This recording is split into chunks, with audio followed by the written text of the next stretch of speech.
The night had flattened everyone.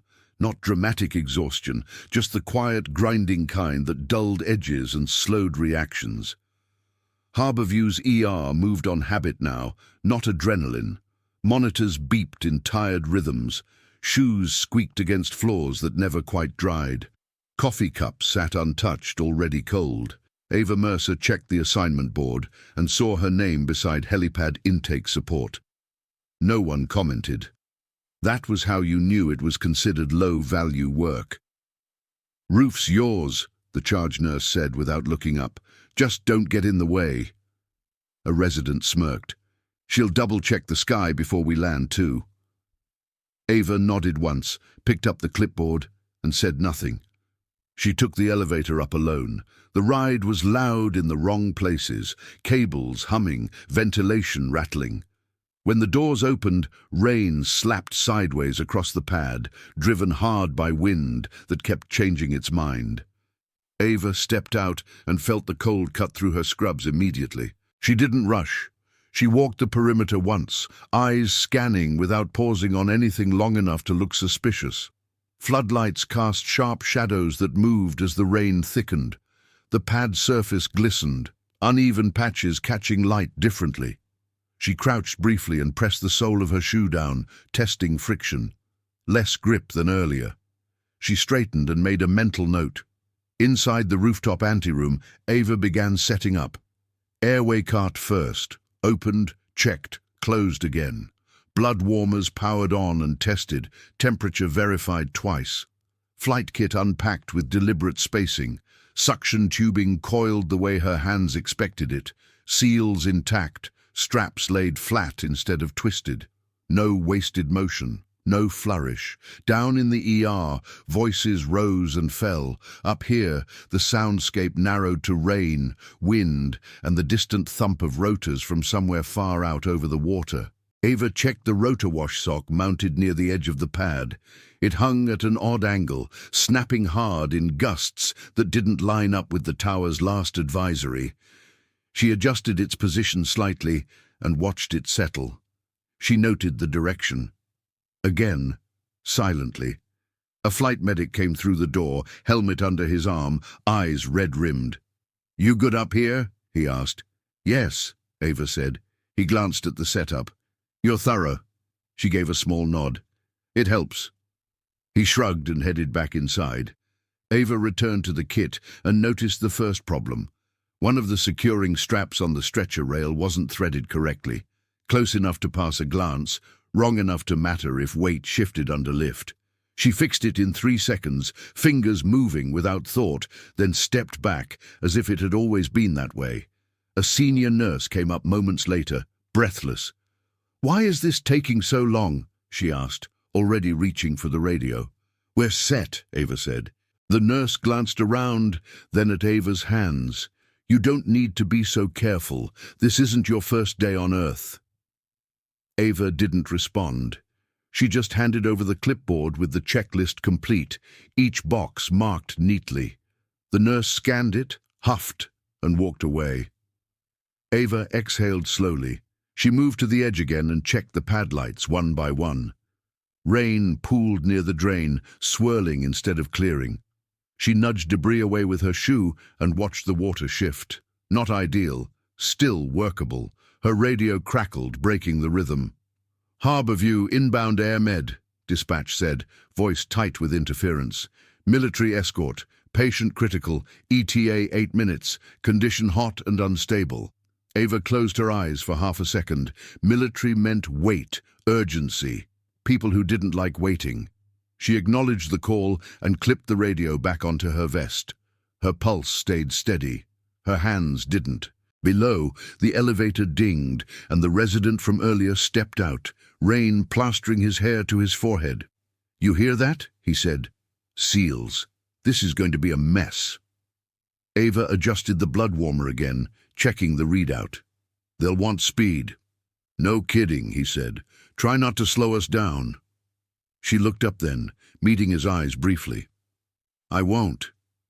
It wasn't reassurance. It was statement. The resident scoffed and turned away, already on his phone. Ava walked back to the pad edge as the wind shifted again. Stronger now, crosswind biting at an angle that would make lift tricky if the pilot wasn't careful. She noted the timing between gusts. The pattern wasn't random. She checked her watch. Military time, habit she'd never broken, and recalculated. 8 minutes. Ava returned to the kit and tightened one last connector that someone else would have sworn was already secure. She wiped rain from her face with the back of her sleeve and stood ready, feet planted where traction was best. The night pressed in. Then the distant thump grew louder, resolving into a steady, unmistakable beat. Rotor noise approached from the south. Ava didn't look up right away. She listened instead, counting intervals, tracking pitch changes as the sound cut through the rain. Something in her posture shifted, not visibly, just enough to settle her center of gravity. The call had come, and whatever was arriving wasn't just a patient. It was a decision waiting to be made.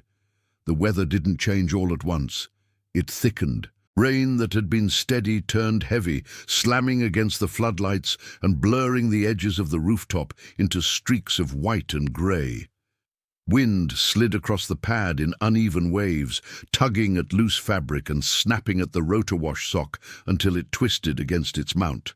The tower's voice came through the radio, careful and measured.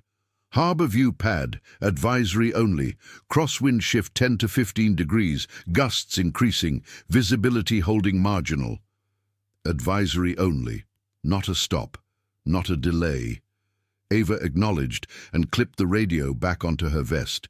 She stepped closer to the edge and felt the wind press against her shoulder harder than it had minutes earlier. The pattern she'd been tracking broke, then reformed at a sharper angle. She crouched and saw it then. A thin, iridescent sheen near the pad's outer ring. Not much, easy to miss under rain and reflected light. Fuel, or hydraulic mist, spread just wide enough to change traction where the helicopter's rear skid would touch down. Ava straightened and keyed her radio.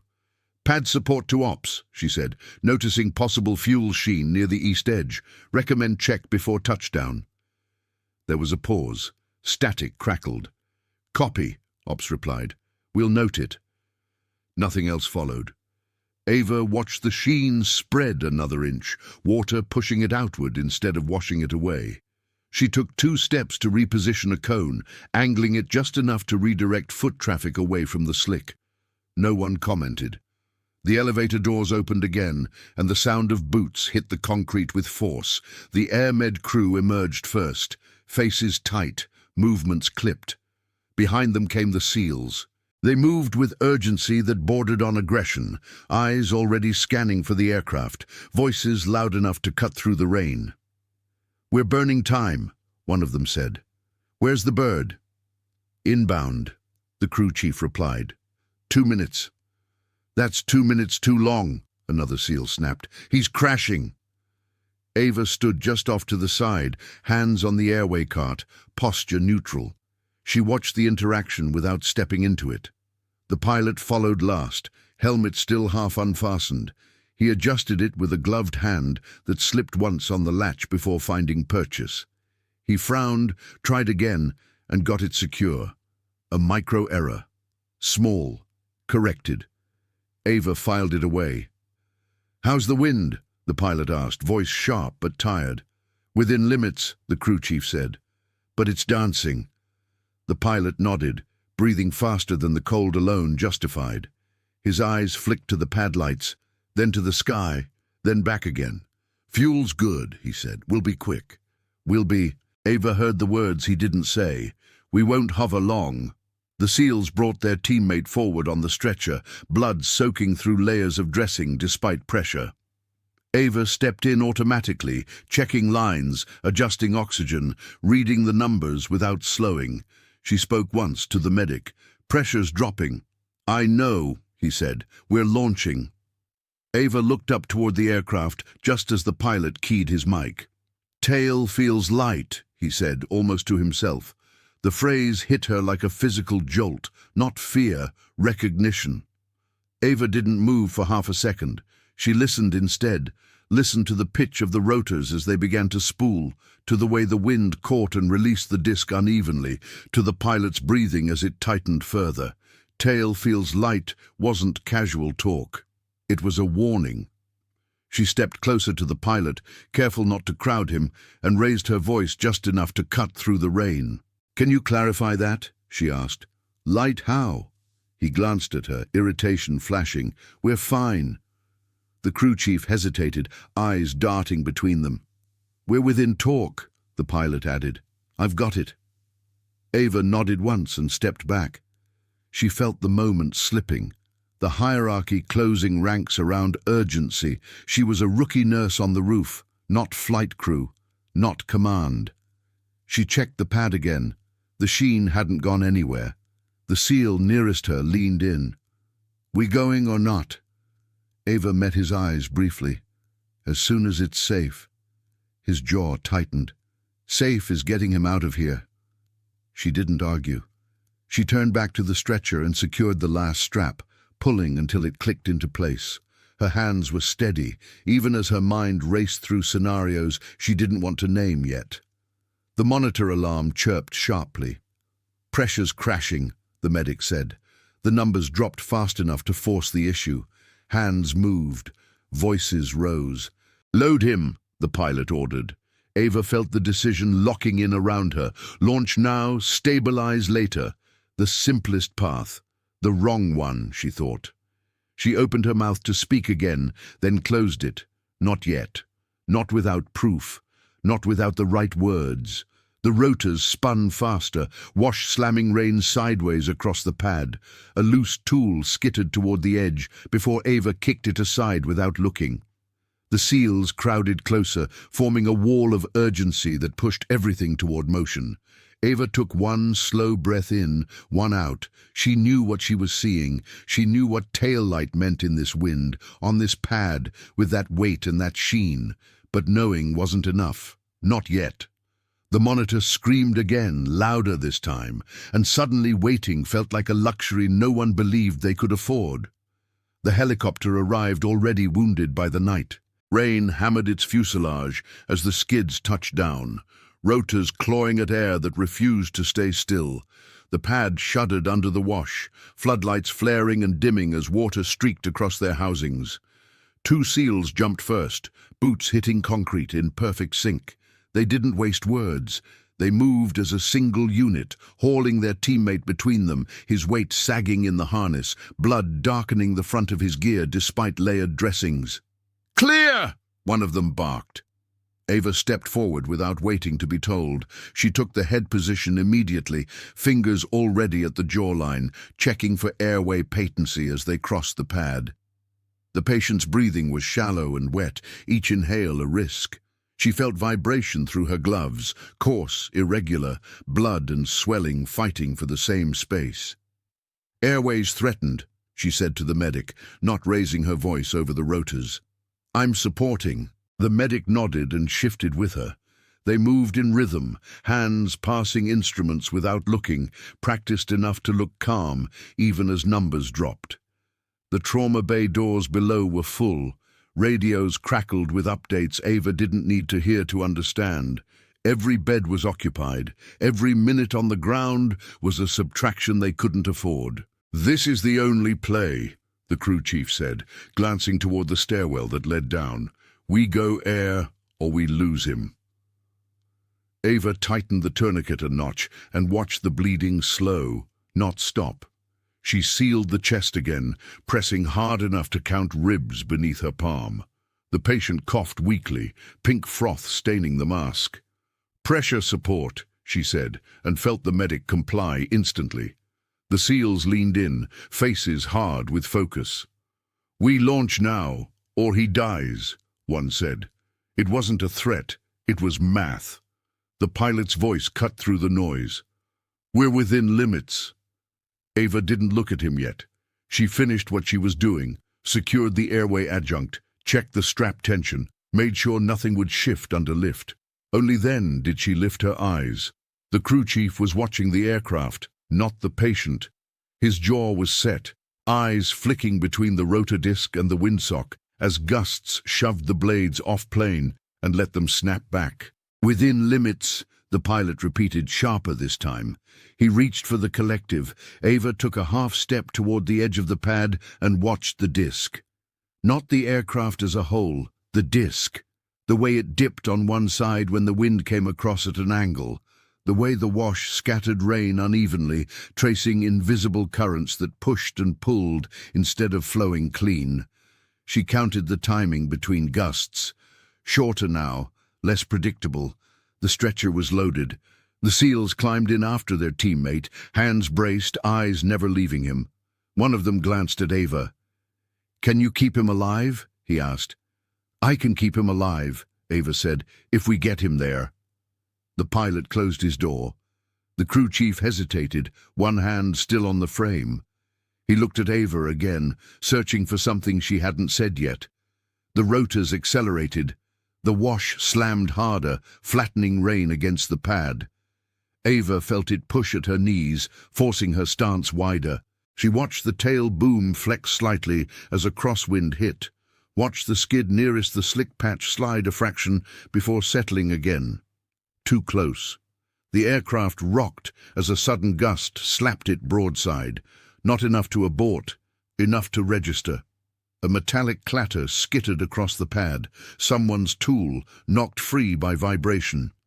Ava reacted without thought, kicking it away from the edge as it slid, watching it stop inches short of the drop. Near miss. The crew chief swore under his breath. He keyed his mic. "I'm seeing instability." "We're fine," the pilot snapped. "Lifting." The SEAL inside the cabin braced and shouted over the noise. "We're going to die if we wait." The words weren't panic. They were pressure, compressed into a sentence. Ava stood between the patient and the aircraft, rain plastering her hair to her face, and felt the moment narrow. Launch now and hope physics behaved. Delay and gamble the patient's remaining minutes. She looked at the disc again, the way it hunted for level, the way the tail wanted to swing when the wind shifted, the way weight and slick surface and fatigue were stacking in the wrong order. The pilot brought the collective up another inch. The aircraft lightened, skids whispering against concrete. Ava raised her hand, not in a wave, not in a stop, just enough to draw the crew chief's eye. "Watch the disc," she said.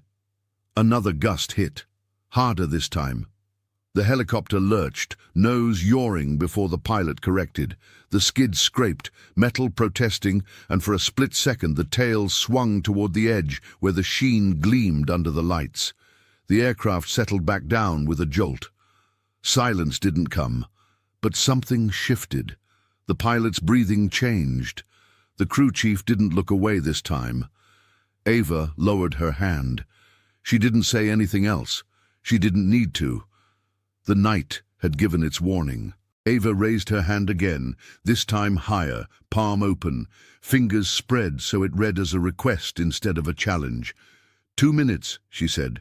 "I need 2 minutes to recheck load balance and cabin secure." The words were calm, measured. They didn't compete with the rotors or the rain. They slipped into the noise and waited to be heard. They weren't. The senior nurse on the pad snapped her head around. "She's not flight crew," she said, sharp enough to cut through the wash. "Move, we're already behind." Ava didn't turn toward her. She kept her eyes on the aircraft, on the way the fuselage trembled between gusts. "We're lifting," the pilot said. "Now." One of the SEALs stepped forward, closing the distance until Ava could smell wet fabric and metal on him. He was taller, broader, used to people moving when he did. "You heard him," he barked. "Step aside." Ava didn't step back. She didn't step forward either. She held her ground the way you did when you knew the space mattered, not squared up, not passive, angled just enough that she could move if she needed to. She didn't argue. She looked past him and keyed her mic, voice pitched low and clean. "Quick question," she said, directing it at the pilot. "What's your rear CG margin with this load and fuel state?" The question cut through the moment. The pilot glanced down at his panel, irritation flashing. "Within limits," he said. I already said that. Ava nodded once. With the patient loaded aft? Yes, he snapped. The crew chief didn't answer. He was watching the cabin now, eyes tracing lines Ava had already traced in her head. The stretcher sat locked, but the rail on the starboard side wasn't seated the way it should have been, close enough to look right, off enough to matter if weight shifted under lift. Ava saw it clearly now. The tell. She stepped half a pace closer, careful not to crowd the door, and pointed, not at the rail but at the space beneath it, where shadow pooled differently. That lock's not fully seated, she said. Starboard rail. It'll shift under yaw. The SEAL in front of her scoffed. It's fine. The pilot leaned out just enough to look. Rain streaked across his visor. It's locked, he said. Ava didn't raise her voice. It's not. The indicator pin isn't flush. The crew chief hesitated, then leaned in, hand hovering over the rail without touching it. He squinted, rain dripping from his helmet. I don't like it, he muttered. We don't have time for this, the pilot said. His breathing was faster now, less even. Every second we wait, we're still on the pad, the SEAL cut in. Move her. Ava felt the pressure compress around her, turning time into a weapon. She could feel how close they were to dismissing her entirely, to lifting on momentum alone. She made a choice. She didn't argue the rail. She asked one more question. Crew chief, she said, what happens if the load shifts aft on initial lift in this crosswind? The question wasn't accusatory. It wasn't dramatic. It was procedural. The crew chief's jaw tightened. He didn't answer right away. His eyes went back to the disc, to the windsock snapping at the wrong angle, to the slick patch glistening near the skid. Tail gets lighter, he said finally. Ava nodded. And then? The pilot cut in. Enough. We're going. Ava lowered her hand. She didn't block the door. She didn't shout. She reported it once more, quietly, clearly, into the open space between them. Starboard rail not fully seated, she said. Rear CG vulnerable on lift, crosswind increasing. The words hung there. Then they were overridden. Lift, the pilot ordered. The rotors climbed in pitch. The wash intensified, slamming rain sideways so hard it stung exposed skin. The aircraft strained upward, skids growing light again. The crew chief stepped back, eyes still on the rail, doubt written into the way his shoulders held tension. The SEAL in front of Ava leaned in close, voice hard. If he dies because of this... Ava met his eyes for the first time. If you lift like this, she said quietly, he won't be the only one. The helicopter rose another inch. The rail shifted. Not much, just enough. The tail swung a fraction toward the slick edge as a gust hit, the disc hunting for level again. The pilot corrected, swore, and brought the collective back down. The skids kissed concrete harder than intended. The aircraft settled. The rotors stayed hot. No one spoke for a beat. Rain filled the silence. Launch had begun, and just as quickly it had stalled on the edge of something none of them wanted to name yet. Ava stood exactly where she was, heart steady, eyes still on the rail. She had said her piece. What happened next wasn't about volume. It was about whether they were willing to see what was already there. Rotor wash rose like a wall. Rain no longer fell. It slammed, driven sideways in sheets that stung exposed skin and turned the pad into a shifting mirror. Headset chatter spiked all at once, overlapping voices cutting in and out as the helicopter strained against air that refused to settle. "Hold, hold!" the crew chief said, then louder. "I've got instability." The aircraft yaw twitched again. Not a dramatic swing. A nervous correction. The kind that told the truth before anyone wanted to hear it. Ava didn't raise her voice. She stepped forward into the noise and keyed her mic, speaking in the clipped cadence of a cockpit, not an ER. Abort hover. Wait aft. Lock not seated. The pilot snapped his head toward her. We're correcting. Ava didn't argue the statement. She gave the next step. Secure load. Redistribute. Verify lock. The words landed cleanly. Not a suggestion, a sequence. The crew chief moved first. He reached for the stretcher rail and felt it shift under pressure. His eyes widened a fraction. "Rails off," he said. "I'm seeing it." The SEAL nearest the door started to protest, but Ava cut across him without looking. "Help me keep him alive," she said. "Hands here, now." She pointed once, precise, economical, and the SEAL reacted on instinct. He braced the stretcher the way he'd been trained to brace teammates under fire, body becoming structure. Ava worked fast, not frantic, secure. She snapped the messiated lock into place, pressing until the indicator pin seated flush. She felt it click through her gloves. Redistribute. She shifted the load inches forward, small movements that mattered, checking the balance against the fuel state she'd calculated earlier. Buck. She tugged twice, hard, testing it like she expected failure. Check. Eyes to the disc, to the windsock, to the sheen at the edge, to the pilot's hands. The helicopter steadied, not calm, controlled. "Instability reducing," the crew chief said. Ava nodded once. "Good. Hold there." The pilot's breathing slowed. He adjusted his grip and brought the collective down a hair, giving the aircraft room to settle instead of fighting it. "What did you do?" he asked. Ava didn't answer the question. She gave the next one. "Confirm rear CG margin now," she said. The pilot checked, then checked again. "We've got margin," he said, quieter. The SEAL, who'd squared up earlier, watched her hands now, not her face. The dominance drained out of his posture, replaced by something cleaner. Focus. Another gust hit. The aircraft swayed, then held. "Still good," the crew chief reported. "That would have rolled us." The pilot exhaled through his nose and looked at Ava properly for the first time, not as a nurse on the roof, as a variable he'd misread. "Who trained you?" he asked. Ava was already moving back to the patient. She adjusted the mask, suctioned blood from the airway with practiced efficiency, eyes never leaving the vitals. "Pressure's still soft," she said.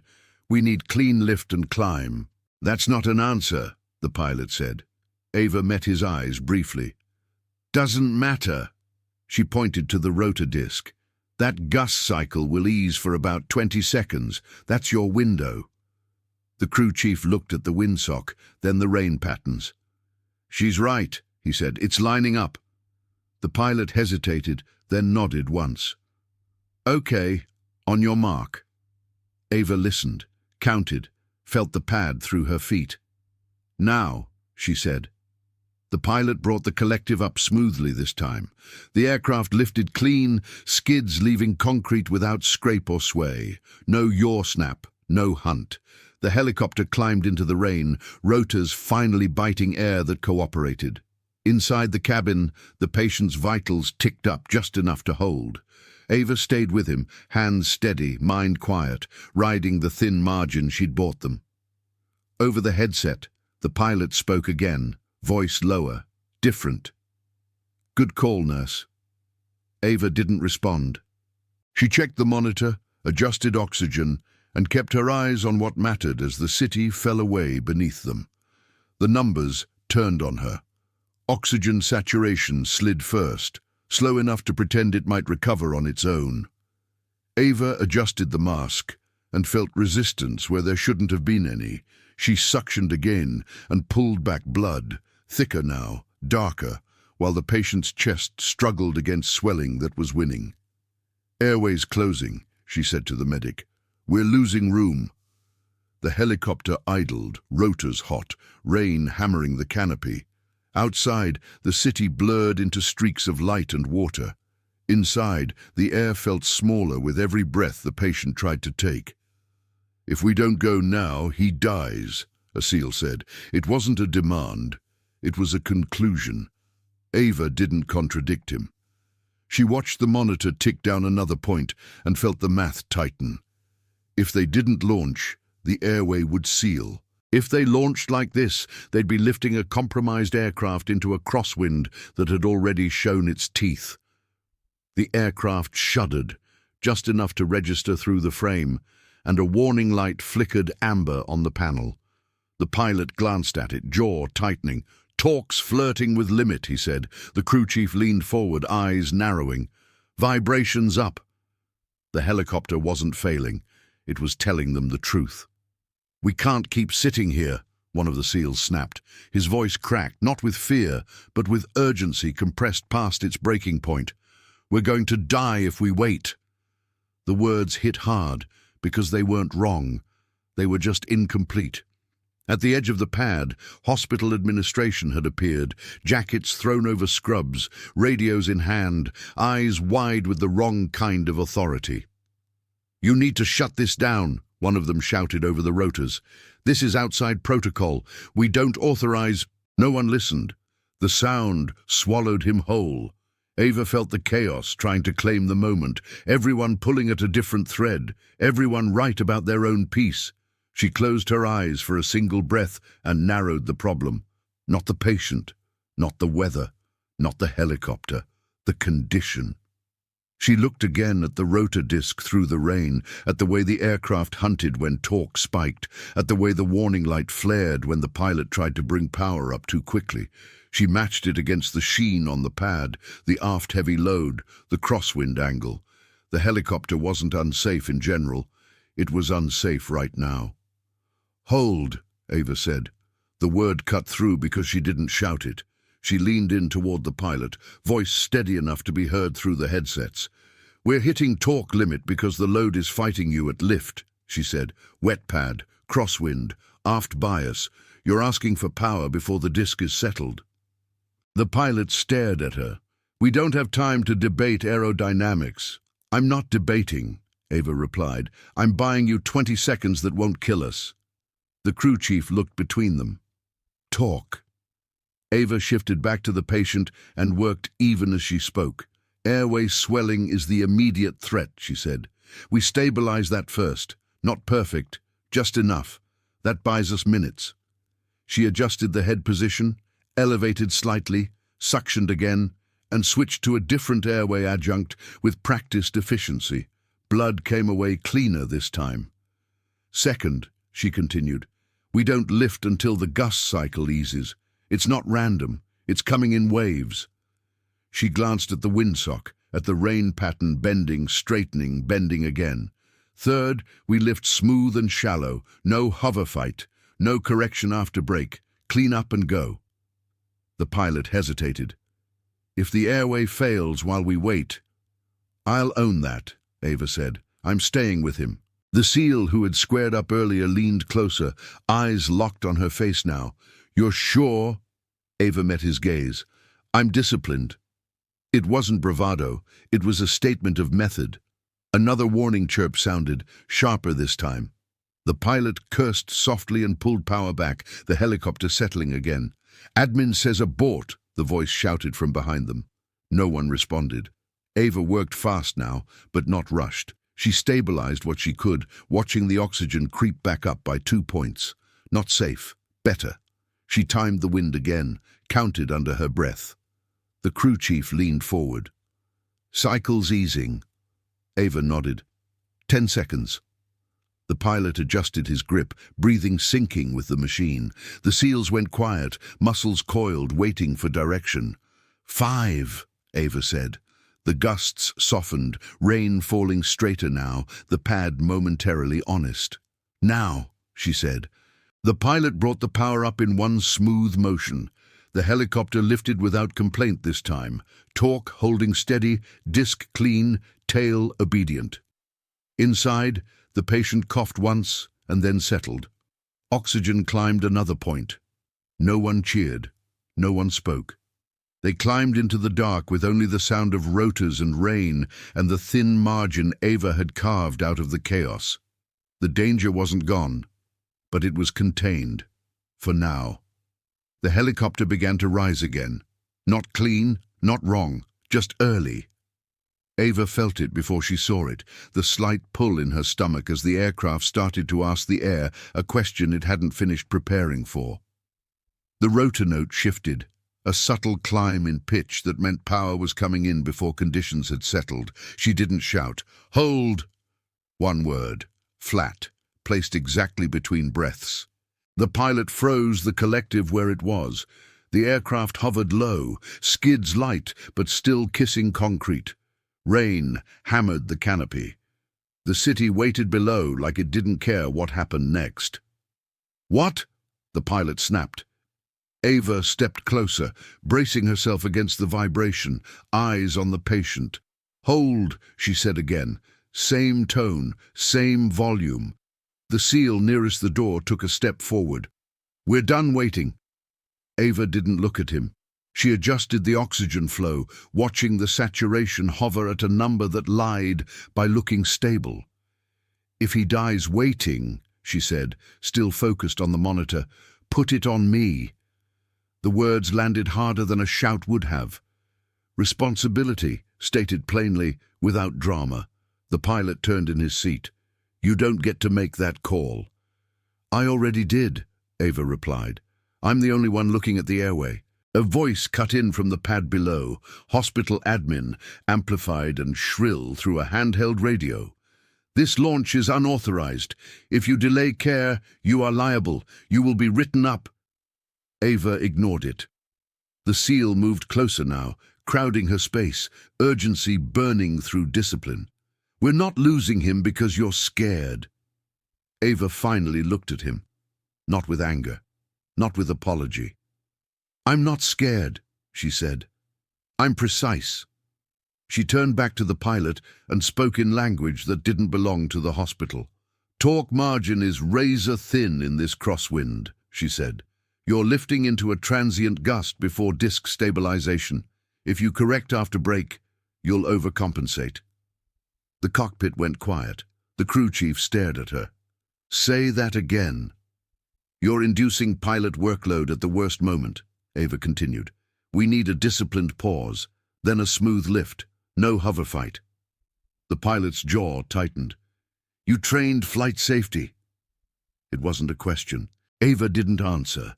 The patient coughed, a wet sound that pulled everyone's attention back to the truth in front of them. Blood pooled again in the mask. Oxygen dipped, sharper this time. "Airways collapsing," the medic said. Ava nodded. "I know." She reached for the kit she'd prepared earlier, hands moving with practiced economy. She tilted the patient's head, repositioned the jaw, suctioned deep and slow. Blood came away, then more, then less. "We don't have time," the SEAL said, voice breaking now. "Do something." Ava already was. She switched adjuncts, choosing the one that bought space without provoking more bleeding. She adjusted pressure, watching the chest rise more evenly. She didn't rush. Rushing was how you lost fine control. "Give me 90 seconds, she said. "No movement." The pilot hesitated. "Admin says—" "Admin isn't in the aircraft," Ava replied, "and admin isn't watching this airway fail." The SEAL reached for her arm. Ava didn't flinch. "If you move me," she said quietly, "you lose him." The words weren't a threat. They were a consequence. The SEAL stopped. Rain streaked across the windshield in diagonal lines. The helicopter vibrated under restrained power, impatient but contained. Ava worked through the steps she knew by heart. Adjust, confirm, reassess. She spoke only when necessary. "Pressure holding. Blood slowing. Stay with me." The patient's oxygen crept up 1 point, then another. Not safe. Enough. Ava felt the tremor start in her hands then, just at the edge of her awareness. Not fear. Aftershock. The body catching up to what the mind had already spent. She ignored it.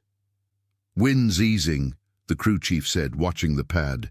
Ava glanced at the rain pattern, counted again. 10 seconds, she said. The pilot's breathing slowed to match hers. The SEALs leaned in, silent now, watching her hands like they were the only thing holding the world together. 5. The tremor sharpened. Ava clenched her fingers around it and kept going. "Now!" The pilot brought the power in smooth and deliberate. The helicopter lifted clean this time, skids leaving the pad without scrape or sway. Torque held, no warning light. Inside, the patient's chest rose more easily. The oxygen number steadied, then ticked up another fraction. Ava exhaled for the first time in what felt like hours. Her hands shook then, just once. She pressed them together until the motion passed and went back to work. No one said anything. They didn't need to. The helicopter climbed into the rain, carrying with it the weight of the call she'd made, and the cost she was still paying, breath by breath. The checklist lived in Ava's head, not as words, as weight, balance, sequence, as the memory of what went wrong when people skipped steps because time felt louder than physics. She didn't look at the pilot when she spoke. She looked at the aircraft. "Before power," she said, calm and exact, "we need one correction." The crew chief turned toward her. "Say it." Ava crouched at the stretcher rail, fingers testing what her eyes had already flagged minutes ago. The locking mechanism wasn't fully seated, not loose enough to scream danger, just off enough to change the center of gravity when lift came in uneven. "The aft rail," she said. "It's riding high. Under torque, it'll shift left." The pilot frowned. "It's locked." "It's latched," Ava replied. "Not locked." She reached under the frame, found the catch, and pressed. It clicked, sharp, final, unmistakable. The stretcher settled a fraction of an inch lower, redistributing weight back into tolerance. The crew chief's eyes widened. He leaned down, checked the readout, then looked back up at her. "If we'd lifted like that," he said quietly, "we'd have rolled." Ava didn't respond. She was already moving to the next step. She checked the cabin secure again. One strap retightened, one loose cable rerouted away from a vibration point. She adjusted the patient's position by degrees, not inches, keeping the airway aligned with gravity instead of fighting it. Outside, the rain thinned, not gone, just manageable. Ava glanced at the windsock on the pad edge, watching the angle soften. The safe window she'd been counting toward was opening, narrow, temporary, real. "Now we wait 3 seconds after power," she said. "No correction until lift is stable." The pilot nodded once. No argument this time. The SEALs had gone quiet. No posturing, no crowding. They moved when Ava pointed, held when she held, hands steady where she placed them. Trust didn't announce itself. It just removed friction. "Clear left," the crew chief said. "Clear right." Ava braced herself, one hand on the stretcher, one on the oxygen line, eyes split between the patient's chest and the pilot's movements. "Power coming in," the pilot said. The rotor note deepened, smooth and controlled. The aircraft pressed down before it rose, testing its own readiness. Ava counted silently. 1, 2. "Lift," the pilot said. The helicopter came up clean. No yaw snap. No lateral drift. The skids cleared the pad like they were meant to, rain sliding away beneath them instead of slapping sideways into the fuselage. Everyone felt it. The difference between surviving a takeoff and fighting one was subtle. The body knew before the brain did. Shoulders eased, breaths released. Ava didn't celebrate. She leaned back over the patient. The oxygen saturation wavered, then held. Blood pressure was still low, but not collapsing. The airway stayed open under the adjustments she'd made, swelling slowed by positioning and pressure rather than force. She worked through the first airborne minutes the way she'd learned long ago. Anticipate before react. Keep ahead of the curve. "Pressure stable," she said. The medic nodded, eyes locked on the monitor. "For now." "That's all we need," Ava replied. "For now." The helicopter banked gently, clearing the building lights and sliding into the dark corridor between rain bands. Seattle spread out below them in muted orange and black, uncaring. The SEAL nearest the patient adjusted his grip when Ava asked, "No questions." Another wiped blood from the floor without being told, clearing space so she could move if she needed to. The crew chief glanced back once more. "You called that window perfectly." Ava kept her eyes on the patient. "It closes fast." Her hands moved without tremor now. The shaking had burned off with the climb, leaving only the quiet concentration that came after the hardest part was done and the consequences were locked in. The pilot spoke over comms, voice low, not for the tower, not for the team outside. "Good call, nurse." Ava didn't look up. She adjusted the oxygen flow by a hair and listened to the patient breathe, steady enough to keep going. The ER felt different when Ava came back down. Not louder, not calmer, just heavier, like everyone was moving through water that hadn't been there before. The helipad doors sealed behind her, and the familiar hum returned. Monitors, suction, distant voices. But the rhythm was off. People glanced up when she passed. Conversations stopped, then restarted too quickly. Rumors moved faster than stretchers. She stopped a launch. No, she overruled the pilot. "I heard the SEALs were screaming." She froze the pad. Ava walked straight to the sink and washed the rain from her hands. Blood came off in thin pink streams. She scrubbed until her fingers were pale, then dried them carefully, like the shift was still normal. Across the bay, the senior trauma resident, the one who had called her slow, was already talking. His voice carried, practiced and smooth. "It was a team decision," he said to an administrator. "Standard safety pause. We followed protocol." He didn't look at Ava. The administrator nodded, relief visible. A story that reduced risk always found an audience. Ava didn't interrupt. She logged the patient transfer times, documented vitals, noted the weather conditions exactly as they had been.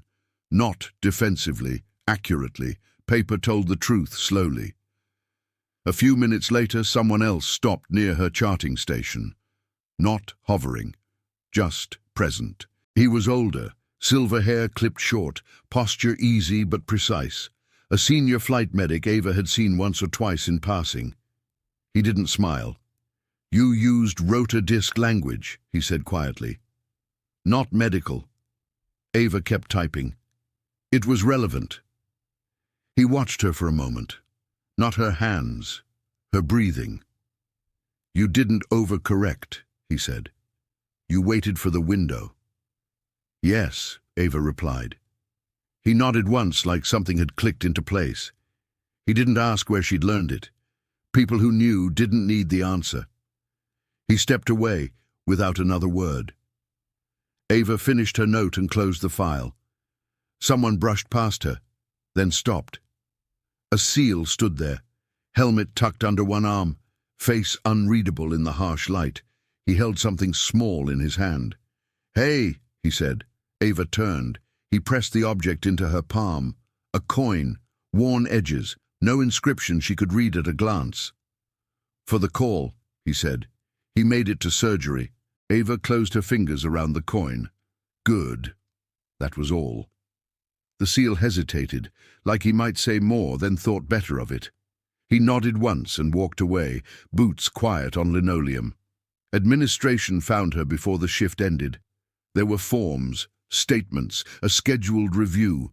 Words like scope and authority and deviation floated across the desk. Ava listened. She didn't argue. She signed where needed.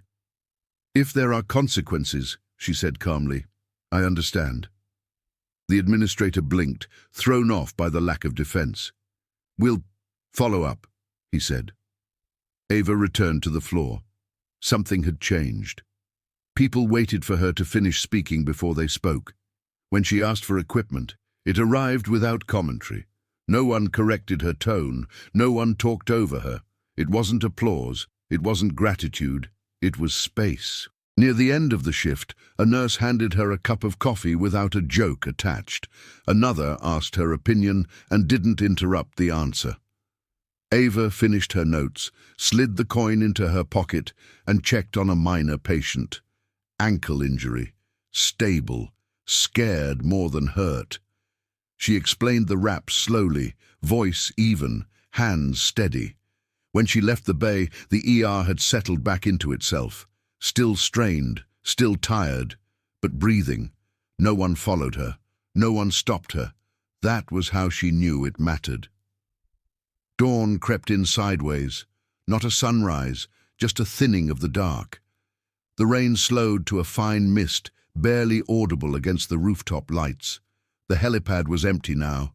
No rotor wash, no shouting over headsets, just water draining toward the scuppers and a faint smell of fuel that would fade by noon. Inside, the ER kept humming. Monitors still beeped, gurneys still rolled, coffee cups multiplied near the nurse's station. The night shift carried the weight of what had almost happened, but the day shift hadn't arrived yet to dilute it with fresh urgency. Ava stood at the edge of the roof access for a moment longer than necessary. Her jacket was damp, her hair clung to her neck. She watched the pad like it might say something back. It didn't. Downstairs, the story was already changing shape. A revised incident report circulated, softened language, shared responsibility, careful phrasing.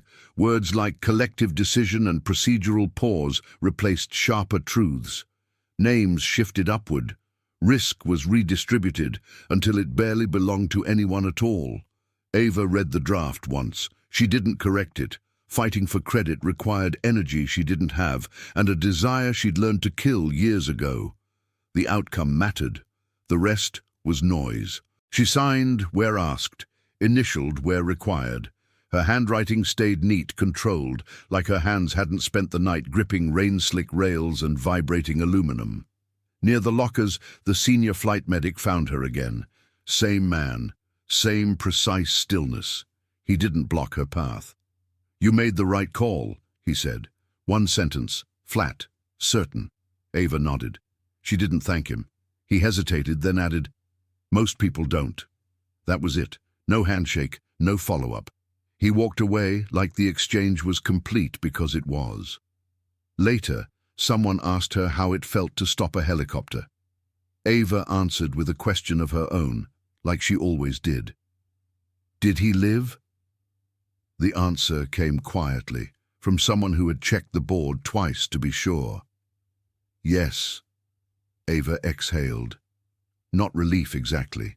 More like tension finally allowed to leave its assigned post. She went back to work. A confused elderly patient needed help finding her glasses. A man with a minor laceration wouldn't stop apologizing for bleeding on the floor. A child cried when the blood pressure cuff inflated too tight. Ava handled each the same way she always had. Calm voice, clear hands, no urgency where it wasn't needed, no performance where none was useful. No one rushed her. No one told her to move faster. In the pocket of her scrub pants, the seal coin rested against her thigh. She felt its weight every time she shifted. In her badge holder, folded behind her ID, an old flight checklist pressed faintly against the plastic. She hadn't realized she'd tucked it there until her fingers brushed it while clocking out. She didn't take either out. Some things were meant to stay unseen. When her shift finally ended, Ava rode the elevator back up alone. The rooftop doors opened to grey light and clean air. The pad was still empty. The rain had stopped completely. She crossed it slowly, boots leaving faint damp prints that disappeared almost immediately. No cameras followed her. No one called her back. At the edge of the roof, she paused, not to look down, but to feel the wind. It was steady now, predictable, safe, the kind of wind you could fly in. Ava turned away and headed for the stairs. Behind her, the helipad stayed quiet. In the city below, another day started without knowing how close it had come to disaster or how easily it had been avoided. She didn't need it to know. She carried the weight of the choice with her as she walked out of the hospital, shoulders level, steps even. No spotlight, just the work, done.